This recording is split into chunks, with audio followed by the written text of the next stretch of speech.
Welcome to citizens pulse. నేను మీ Rajesh.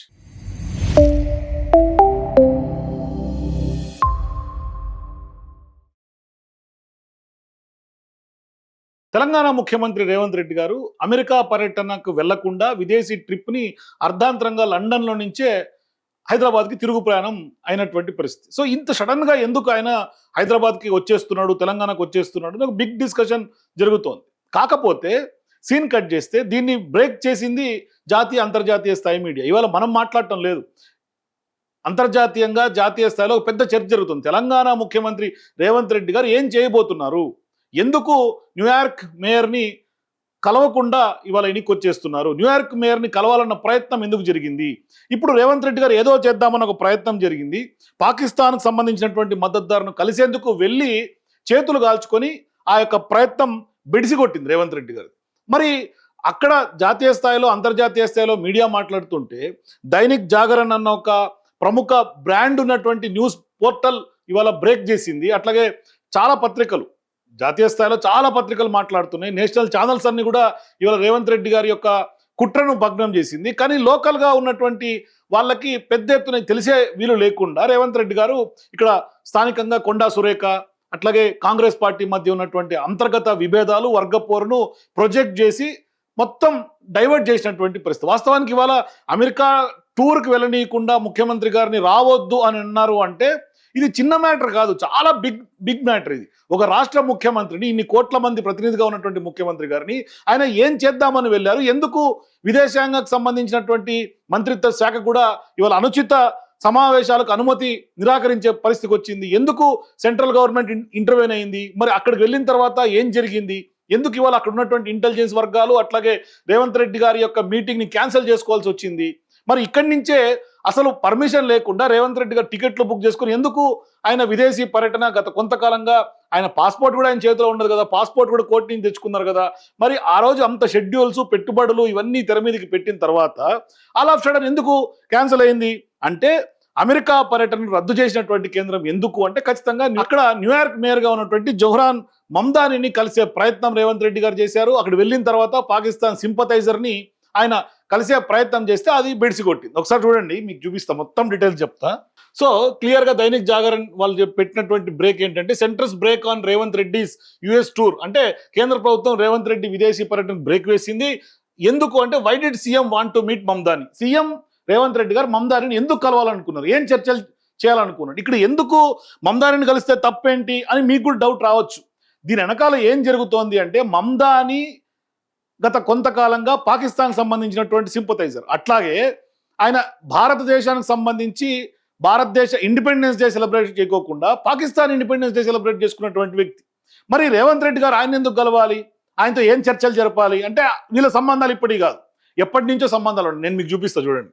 Yes, ఇది చూడండి. ది స్టేట్స్మెన్ అన్న ఒక news, Zohran Mamdani skips New York's main India day parade, breaks decades old mayoral tradition అంటూ కూడా ఇది మమ్దానికి సంబంధించినటువంటి ఫోటో పెట్టి స్టేట్స్మెన్ అన్న ఒక పత్రిక రాసినటువంటి పరిస్థితి. అట్లాగే ది ట్రిబ్యూన్లో కూడా centre stops Telangana CM Revanth Reddy from flying to US over Mamdani meet. ఇట్లా జాతీయ స్థాయిలో బిగ్ డిస్కషన్ జరుగుతోంది. ఈయన బండారం ఇది. ఇదిగోండి, round of applause to a long time friend, New York mayor Zohran Mamdani celebrates Pakistan's independence day, praises Pakistani communities contributions. ఈయన పాకిస్తాన్ని పెద్ద ఎత్తున ప్రైజ్ చేస్తూ ఉంటాడు. ఇవాళ పాకిస్తాన్కి సంబంధించినటువంటి సింపథైజర్ కింద వీళ్ళ కామెంట్స్ చూసుకోవచ్చు. లాంగ్ లివ్ పాకిస్తాన్, ఒకసారి జూమ్ చేయది, long live Pakistan, we are proud of dear, happy ఆజాదీ, థ్యాంక్ యూ మమ్దాని సాబ్. మొత్తం పాకిస్తాన్కి సంబంధించినటువంటి వ్యవహారం. అంటే తెరెనకల రేవంత్ రెడ్డి గారు ఏం చేయబోతా ఉన్నారు, ఒక రాష్ట్ర ముఖ్యమంత్రి పాకిస్తాన్ సంబంధించినటువంటి లింకులు ఉన్నటువంటి వ్యక్తితో, వాళ్ళతో సయోధ్యగా ఉన్నటువంటి వ్యక్తి, పాకిస్తాన్ ఇండిపెండెన్స్ డే చేసుకున్నటువంటి వ్యక్తి, వాళ్ళతోటి ఈయన వెళ్ళి ఏం మాట్లాడాలి, ఇది కదా చర్చ జరగాలి. ఇంకా గొప్ప ఐడియాలజీ చెప్తా చూడండి. ఇదేంటి, మొన్నటికి మొన్న పెద్ద ఎత్తున 200 కోట్లకు సంబంధించినటువంటి ల్యాండ్ను రేవంత్ రెడ్డి గారి సొంత తమ్ముడు కొండల రెడ్డి గారికి దారదత్తం చేశారు తెలంగాణలో ఉన్నటువంటి రేవంత్ రెడ్డి గారి ప్రభుత్వం. దానికి పెద్ద ఎత్తున దుమారం జరిగినప్పుడు ఆ రోజు బయటకు వచ్చింది US India strategic partnership forum అని చెప్పేసి. ఆ ఫోరంకి కొండల రెడ్డి గారు చైర్మన్, ట్రెసాక్ట్ అడ్వాన్స్డ్ సిస్టమ్స్ సంస్థకు సంబంధించి చైర్మన్ పదవిలో ఆయన అక్కడికి వెళ్ళాడు. సో ఇప్పుడు ఇది ఎందుకు మధ్యలో వచ్చింది అని మీకు డౌట్ రావచ్చు. అంటే ఇక్కడ జాతీయ స్థాయిలో నేషనల్ సెక్యూరిటీకి సంబంధించినటువంటి క్వశ్చన్, ఇక్కడ జాతీయ భద్రతకు సంబంధించినటువంటి క్వశ్చన్. అందుకని వాళ్ళ కేంద్రం అనుచిత సమావేశాలు అని అన్నారు. ఇన్డెప్త్ గా వెళ్లకుండా అనుచిత సమావేశాలను కొట్టిపారేశారు. Welcome Ashish Agarwal, executive director Cummins India, and Kondal Reddy Anumula, chairperson Tesseract advanced systems to the USISPF India executive leadership board అని ఆ బోర్డుకు సంబంధించినటువంటి వాళ్ళు అఫీషియల్ లీడర్షిప్ కు సంబంధించినటువంటి బోర్డు ప్రోగ్రామ్, అఫీషియల్ గా పార్ట్నర్షిప్ వాళ్ళు ఏదైతే India US strategic partnership forum పెట్టినటువంటి ట్వీట్ ఇది. దాంట్లో క్లియర్ గా కొండల్ రెడ్డి గారికి సంబంధించినటువంటి చైర్మన్షిప్ అని రాసుకొచ్చారు. ఇప్పుడు కొండల్ రెడ్డి గారి యొక్క టెసరాక్ట్ అడ్వాన్స్డ్ ఏం చేస్తుంది, ఆ సంస్థ ఏం చేస్తుంది అంటే స్పష్టంగా ఆ సంస్థ భారతదేశంలో వాళ్ళు మనకు ఆర్మీకి సంబంధించినటువంటి కొన్ని పరికరాలు తయారు చేసే ఒక సంస్థ అని స్పష్టంగా టెసరాక్ట్కి సంబంధించి ఉంది. ఆల్రెడీ మనం అదంతా డిస్కషన్ జరిగింది. వీళ్ళు డ్రోన్ టెక్నాలజీ ఏంటి, వీళ్ళు భారత ఆర్మీకి వీళ్ళు ఏం చేస్తారు, ఈ చిన్న జీడిమెట్లకు సంబంధించిన దాంట్లో చర్చ జరిగింది. కానీ ఇవాళ 200 కోట్లకు సంబంధించినటువంటి ల్యాండ్ టెసరాక్ట్ అన్న ఒక కంపెనీకి ప్రభుత్వం ఇస్తే, భారతదేశానికి సంబంధించినటువంటి ఆర్మీకి వీళ్ళు పరికరాలు తయారు చేస్తే, మరి సొంత అన్న రేవంత్ రెడ్డి గారు సీఎంగా ఉండి ఇవాళ పాకిస్తాన్కి సంబంధించినటువంటి సింపథైజర్స్తో న్యూయార్క్లో భేటీ అయితే ఎట్లా? జాతీయ భద్రతకు ముప్పు కదా. జాతీయ భద్రత క్వశ్చన్ అయ్యే అవకాశం లేదు. ఇన్ని వేల కోట్ల మంది భారతదేశంలో పౌరుల యొక్క భద్రతకు సంబంధించినటువంటి అంశం కదా. మరి దీన్ని ఖచ్చితంగా అడ్డుకోవాలి కదా, అందుకనే అడ్డుకున్నారు. సరే పోని ఇప్పటిదాకా లండన్లో ఏం చేశారు అంటే, మళ్ళీ అక్కడ కూడా జాతీయ స్థాయిలో మన దేశానికి సంబంధించినటువంటి విద్రోహ శక్తుల్ని, దేశానికి సంబంధించినటువంటి వ్యతిరేక యాంటీ నేషనలిస్టులను కలిసినటువంటి పరిస్థితి చూడండి. ఇది బీజేపీ ఎంపీగా ఉన్నటువంటి ధర్మపురి అరవింద్ గారు పెట్టినటువంటి పోస్ట్. ఆయన ఏం చెప్తారు? Meet Faisal Devji of the Oxford university in 2013. He along with others had written on a open letter opposing Narendra Modi's visit to the UK. Narendra Modi 2013లో యూకేకి వెళ్ళినప్పుడట ఆయన వ్యతిరేకించినటువంటి వ్యక్తి ఫైజల్ దేవ్జీ. అట్లాగే he's the one of the of his interview said, Indians repeatedly say India is great but it is really doesn't look like that to many people. అంటే ఇండియాని పొగిడితే నచ్చదట. మరి ఇటువంటి ఇండియా వ్యతిరేక భావజాలం ఉన్నటువంటి వ్యక్తుల్ని రేవంత్ రెడ్డి గారు కలిశారు. ఇది చూడండి లండన్లో, ఇది కూడా ఆక్స్ఫర్డ్ సంబంధించింది. ఆమె మన ధర్మపురి అరవింద్ గారు పెట్టింది. Meet Maya Tudor, professor at Blavatnik school of government, Oxford university, who has titled many anti India articles including why India's democracy is dying. భారతదేశంలో ప్రజాస్వామ్యం ఎందుకు చచ్చిపోతుంది అనే ఆర్టికల్స్ రాసినటువంటి ఒక యాంటీ నేషనల్ గ్రూపులతోటి వాళ్ళు రేవంత్ రెడ్డి గారు ఆక్స్ఫర్డ్ యూనివర్సిటీలో చట్టాపట్టాలు వేసుకొని తిరుగుతున్నటువంటి ఫోటోలు ఇది. మరి రేవంత్ రెడ్డి గారి భావజాలం ఏంటిది? నిజంగా ఇవాళ జాతీయ స్థాయిలో అందుకనే కేంద్రం ఆపింది కదా అనే ఒక డౌట్ వస్తోంది. ఇవాళ మనం మాట్లాడతలేం, జాతీయ స్థాయి మీడియా మాట్లాడుతుంది ఈ వ్యవహారాలన్నింటినీ కూడా. ఇంకా ఒక గొప్ప విషయం ఏంటంటే, Telangana government honours Azad reporter Abu Aimal with lifetime achievement award in digital media. Telangana ప్రభుత్వం రేవంత్ రెడ్డి గారు వచ్చిన తర్వాత 2025లో, గత నవంబర్ 13, 2025లో ఆజాద్ పత్రికకు సంబంధించినటువంటి రిపోర్టర్ అబు ఐమల్కి lifetime achievement award digital మీడియాలో ఇచ్చిర్రు. ఆయన ఏం చేసిండని ఇచ్చిర్రు చూడండి. షబ్బీర్ అలీ గారు, అజరుద్దీన్ గారు, మొత్తం కాంగ్రెస్ పార్టీ నాయకులందరూ కలిసి ఆయనకి ఈ యొక్క అబు ఐమల్ అన్న రిపోర్టర్కి అవార్డు ఇచ్చారు. సరే, ఆ రిపోర్టర్ బ్యాక్గ్రౌండ్ ఏంటి? ఇది చూడండి, నేను మీకు చూపిస్తాను. ఆ రిపోర్టర్ బ్యాక్గ్రౌండ్ ఏంటంటే, ఆయనకు సంబంధించినటువంటి పాత కేసులు క్రిమినల్గా ఉండి, అట్లాగే కొంత ఏదైతే టెర్రర్ లింకులు ఉంటాయి చూసారో, ఆ టెర్రర్ లింకుల నేపథ్యంలో హైకోర్టు ఆయన పాస్పోర్ట్ని ఆల్రెడీ సీజ్ చేసింది. మళ్ళీ మొన్న ఫిబ్రవరి 26లో రెన్యువల్ కోసం వెళ్తే హైకోర్టు తిప్పి పంపించింది. మరి రేవంత్ రెడ్డి గారు ప్రభుత్వమే ఈయనకు హైకోర్టుకి ఒక ఇంటెలిజెన్స్ రిపోర్ట్ సబ్మిట్ చేస్తుంది, ఈయనకు పాస్పోర్ట్ ఇవ్వద్దండి, పాస్పోర్ట్ రెన్యువల్ చేయొద్దండి అని చెప్తుంది. మరి ఇటువంటి రిపోర్టర్కి, ఇటువంటి డిజిటల్ మీడియా పర్సన్స్కి రేవంత్ రెడ్డి గారు లైఫ్ టైమ్ అచీవ్మెంట్ అవార్డు అట. ఏదో నార్మల్ ఆ సంవత్సరం ఏదో ఘనత సాధించారని కాదు, లైఫ్ టైమ్ అచీవ్మెంట్ అవార్డ్.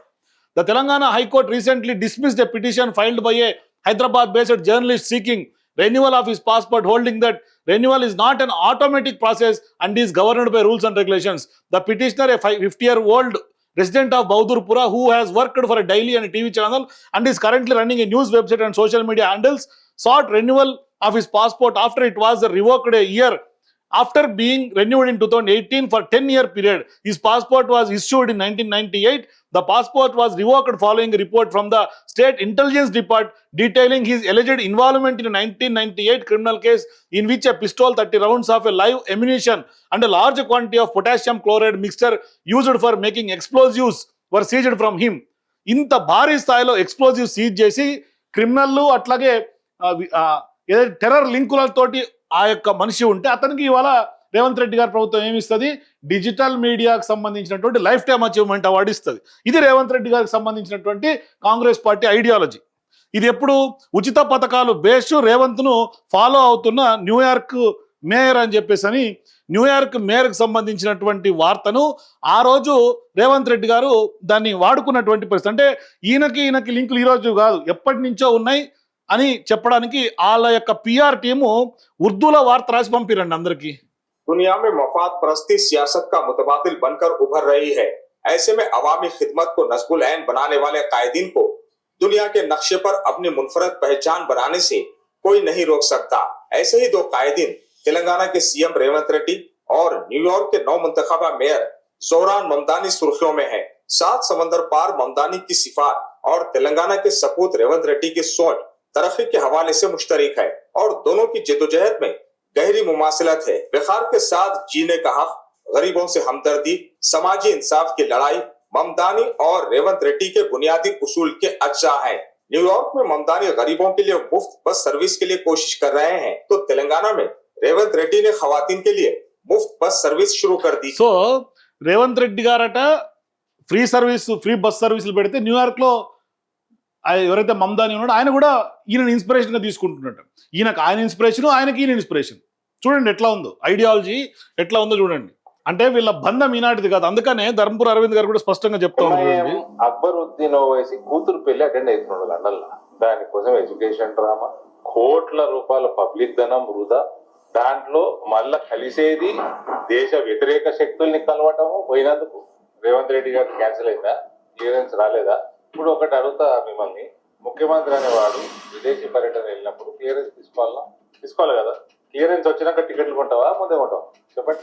ఇంకోటి డెలిగేషన్ పని ఏం ఆపలే కదా, డెలిగేషన్ పోతూనే ఉంది కదా, కంటిన్యూ చేస్తుంది అటు. ఈయన ఒక్కరిని ఎందుకు ఆపిర్రు? That makes it more serious.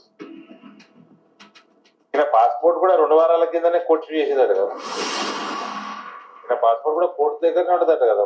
Engineering college, engineering చదువు, ఇంజనీరింగ్ స్టూడెంట్స్ క్రిమినల్ వేస్ట్ అన్నా అలెక్ట్ క్రిమినల్. ఈయన ఎక్కడ పోవాలన్నా ప్రతిసారి కోర్టుకు పోయి అడుక్కొని పాస్పోర్ట్ తీసుకొని పోవాలి మన ముఖ్యమంత్రి. అది మన ముఖ్యమంత్రి పరిస్థితి. ముఖ్యమంత్రి బయట పోయినప్పుడు FCRA, ఫారెన్ హాస్పిటాలిటీ క్లియరెన్స్, ఈయనకి భోజనాలు ఎవరు పెడుతున్నారు, హోటల్ బిల్లు ఎవరు కడుతున్నారు, కారు ఎవరు పెడుతున్నారు, అన్ని తెలవాలి. జార్జ్ సోరోస్ పెడుతున్నాడా, జార్జ్ సోరోస్ పనిచేసిన ఏజెన్సీలు పెడుతున్నాయా, భారత వ్యతిరేక సంస్థలు పెడుతున్నాయా, అన్ని తెలవాలి కదా. క్లియరెన్స్ కూడా ఈజీగా ఎట్లా వస్తాయి? క్లియరెన్స్ రాకుండా టికెట్ ఎందుకు కొనుక్కున్నారు? మళ్ళీ ఏమనంటే నా మీద ఎగురుతారు కాంగ్రెస్ వాళ్ళు. సో వాస్తవానికి ధర్మపురి అరవింద్ గారు చెప్పినట్టుగా క్లియరెన్స్ రాకుండానే ముందుగానే టికెట్లు ఎట్లా కొనుక్కున్నారు, ఎట్లా షెడ్యూల్ ఫిక్స్ చేసుకున్నారు. తీరా అక్కడికి పోయిన తర్వాత మమదానికి సంబంధించినటువంటి పేరు చర్చకు రావటం, అప్పుడు మళ్ళీ కేంద్రానికి మీరు ప్రపోజల్స్ పంపటం, కేంద్రం క్రాస్ చెక్ చేసుకొని భారతదేశ వ్యతిరేక శక్తులతో మీరు కలుస్తున్నారు అని చెప్పేసి అని ఇవాళ మీకు బ్రేకులు వేయటం, ఇవాళ ఆల్ ఆఫ్ సడన్ హైదరాబాద్కి మీరు రావాల్సినటువంటి దుస్థితి.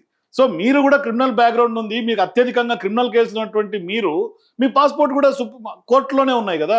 మరి ఇవాళ కోర్టు నుంచి తెచ్చుకున్నప్పుడన్నా కనీసం మీ యొక్క షెడ్యూల్ క్లారిటీగా, ట్రాన్స్పరెంట్గా ఉండాల్సినటువంటి అవసరము, బాధ్యత మీకు లేదా? మీరు ఒక బాధ్యతాయుతమైనటువంటి ముఖ్యమంత్రి పదవిలో ఉన్నటువంటి వ్యక్తిగా. అట్లాగే ఇంకొక కొత్త అనుమానం తెర మీదకి వస్తుంది చూడండి. ఎందుకు రావద్దన్నారు రేవంత్ రెడ్డి గారు? అసలు అమెరికాకు నువ్వు రానే వద్దు అని ఎందుకు అన్నారు అని అంటే, ఇటీవల బట్టి విక్రమార్క గారు అక్కడ ఎయిర్పోర్ట్ లో పెద్ద ఎత్తున డబ్బులు దొరికినాయి, తర్వాత ఏదో మేనేజ్ చేసి బయటపడ్డాడు అనేది వచ్చింది. మీరు ఇక్కడికి వెళ్ళి తెలంగాణ దోచుకున్న పైసలను అక్కడ ఎత్తపోతుండ్రు, ఈ దేశానికి చెడ్డ పేరు వస్తుంది మీరు చేయబట్టి, కాబట్టి మీరు పోవద్దు అని చెప్పేసి కేంద్ర ప్రభుత్వం ఆపింది. ఎక్స్టర్నల్ అఫైర్స్ ఏమంటుంది చూడండి వాళ్ళకి సంబంధించిన. The visit of chief ministers, as indeed of other dignitaries, are assessed by the Ministry of External Affairs in order to accord political clearance. The program proposed in such cases should be appropriate to the office held and the purpose of the visit. In this particular case, that was not so in respect of the United States, and therefore the clearance was denied. So inappropriate అంటే అనుచిత సమావేశాలకు మీరు సహకరిస్తున్నారు, అటువంటి అనుమతి కోరారు కాబట్టి మీ స్థాయికి తగ్గట్టుగా మీ పొజిషన్ తగ్గట్టుగా మీ యొక్క సమావేశాలు జరగట్లేదు కాబట్టి ఇవాళ మేము కేంద్రం పర్మిషన్ ఇవ్వట్లేదు స్పష్టంగా ఎక్స్టర్నల్ అఫైర్స్ మినిస్ట్రీ చెప్పేసింది. ఇప్పుడు రేవంత్ రెడ్డి గారు ఏం చేస్తారు? నిజంగా ఈ భాగవతం అంతా విన్న తర్వాత ఆయన యొక్క లింకులు చూస్తూ ఉంటే, ఆయన ఐడియాలజీ చూస్తూ ఉంటే, ఇవాళ జాతీయ అధ్యక్షుడిగా ఉన్నటువంటి ఖర్గే గారు ఏమంటారు? ఆయన ఇప్పుడే మాట్లాడండి కర్ణాటకలో మాట్లాడి పెట్టుబడుల కోసం పోతుంటారు, చాలా మంది తెలంగాణ ఆంధ్ర వాళ్ళు ఎన్ఆర్ఐలు అక్కడ ఉన్నారు, ఇప్పుడు వాళ్ళకి సంబంధించి అక్కడి నుంచి పెట్టుబడులు తీసుకొచ్చేందుకు రేవంత్ రెడ్డి గారు పోతే కేంద్రం అడ్డుకుంటుంది, ఇట్ ఈస్ ఇంజస్టిస్ అంటున్నాడు ఆయన. నిజంగా ఖర్గే గారిని రాహుల్ గాంధీ గారిని కూడా రేవంత్ రెడ్డి గారు మభ్యపెట్టి జహ్రా మమ్దాని గారిని కలుస్తున్న విషయం ఖర్గే గారికి తెలుసో తెలీదో నాకు తెలియదు. నిజంగా ఇవాళ మినిస్ట్రీ ఆఫ్ ఎక్స్టర్నల్ అఫైర్స్ కూడా ఊరికే ఇనాప్రాపరేట్ అని చెప్పి వదిలేయకుండా అసలు ఏ ఉద్దేశాలతో ఎందుకు ఇవ్వలేదో ట్రాన్స్పరెంట్గా జాతీయ భద్రతను దృష్టిలో పెట్టుకొని ఇవాళ క్లారిటీ ప్రజలకు ఇవ్వాల్సినటువంటి అవసరం ఉంది. ఊరికి ఇనాప్రాపరేట్ అని చెప్పి డౌట్స్ క్వశ్చన్స్ రైజ్ చేసేసి వదిలేస్తే సరిపోదు. ఇప్పుడు ప్రజల్లో బిగ్ డిస్కషన్ జరుగుతూ ఉంది, జాతీయ స్థాయిలో బిగ్ డిస్కషన్ జరుగుతూ ఉంది. మరోవైపు ఆయన ఏమి సామాన్య మనిషి కాదు కదా, ముఖ్యమంత్రి స్థాయిలో ఉన్నటువంటి వ్యక్తి, తెలంగాణ రాష్ట్రానికి ప్రతినిధి ఆయన. మరి ఇటువంటి సందర్భాల్లో ఎంత అవమానం తెలంగాణకి ఇది. ఒక పాకిస్తాన్ సంబంధించినటువంటి సింపథైజర్ని నిజంగా ఆయన కలిసేందుకు మీటింగ్ ఏర్పాటు చేసుకున్నాడు అంటే ఇది సంఘ విద్రోహ శక్తుల్ని, యాంటీ నేషనలిస్టులని, దేశ భద్రత మీద వాళ్ళు అటువంటి వ్యక్తుల్ని కలుస్తున్నారు. నేషనల్ సెక్యూరిటీ అంశం కదా, వీళ్ళ తమ్ముడేమో ఆర్మీకి సంబంధించినటువంటి డిఫెన్స్ ఎక్విప్మెంట్ తయారు చేసే సంస్థ, మీరు పోయే కలిసేదేమో పాకిస్తాన్కి సంబంధించినటువంటి న్యూయార్క్ మేయర్ని, వాళ్ళ సింపథైజర్స్ని, వాళ్ళ యొక్క మద్దతుదారులని. మరి ఎటు పోతా ఉన్నాం మనం?